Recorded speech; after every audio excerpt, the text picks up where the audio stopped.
bomo pogledali primer knjiženja prejetega računa istočasno v glavno in v davčno knjigo. Odpremo temeljnico glavne knjige za prejete račune.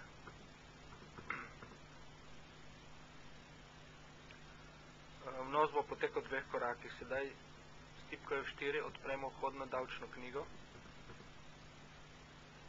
in poknjižimo prejeti račun najprej vanjo. Zaporedna številka, datum prejetja. Ta tudi določa obdobje odbitka v vhodni davčni knjigi. Pišemo originalno številko računa ter kratek opis.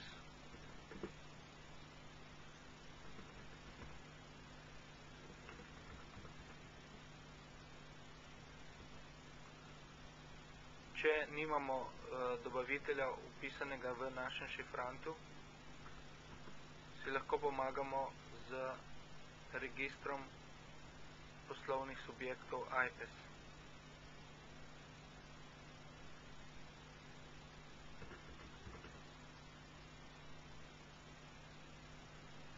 Lahko poiščemo podatke ali pa transakcijski račun partnerja.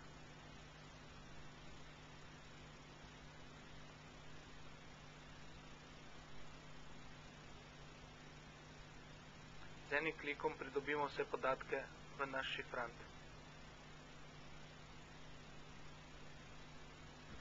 Nadaljujemo s knjiženjem, vpišemo datum izstavitve računa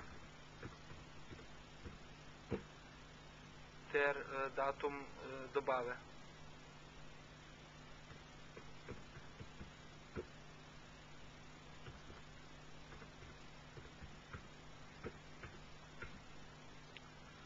V davčno knjigo vnesemo tudi pripadajoči konto glavne knjige,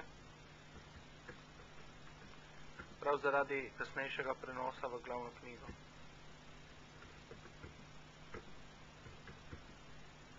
Program sam razporedi davek, če imamo samo eno vrsto 20 ali 8,5%. Vnesemo le še ustrezni protikonto.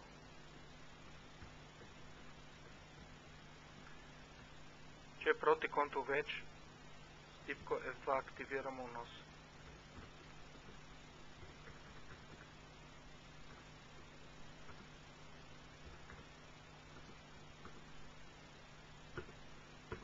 Ko zaključimo vnos v vhodno davčno knjigo, imamo možnost kreiranja plačilnega naloga za banko.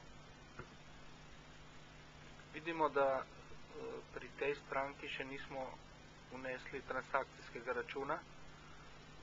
Prav tako si sedaj lahko pomagamo s spletnim registrom transakcijskih računov na AJPES-u.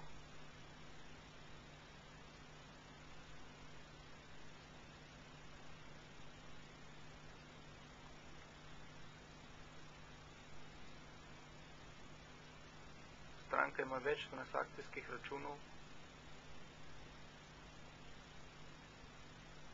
ampak vse istočasno prenesemo brez odvečnega tipkanja.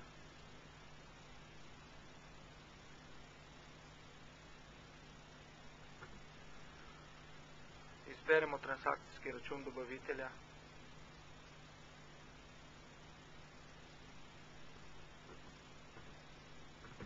In vpišemo kompleten sklic, kot je na računu.